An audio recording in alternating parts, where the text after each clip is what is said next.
It's only weeks ago that I went to repair this Mac SE30, mostly for my exploration into Apple's AUX.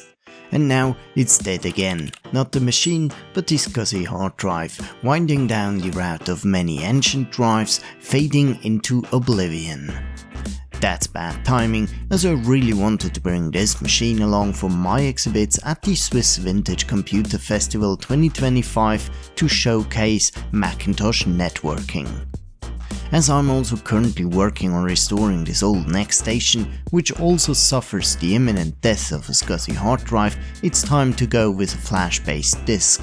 At first, I wanted to use the SCSI2SD device, which I had to first identify to figure out which actual revision it was. Then, along my reading, I found it might be a better shot for the NEC station, so I went on to using a ZuluSCSI for the Mac instead.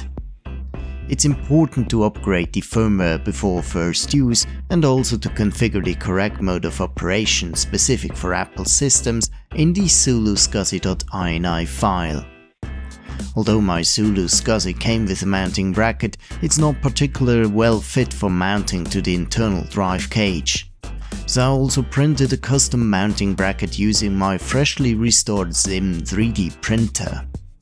With that, I went on to repeat what I had already done weeks before, partitioning the emulated SCSI device using Lido and setting everything up for a fresh install of both the Macintosh system software and AUX. Because that's one of many of my systems on display at the Swiss Vintage Computer Festival November 8th and 9th at the Enter Technikmuseum in Derendingen, Solothurn. Thanks for watching, and I hope to see you there in person.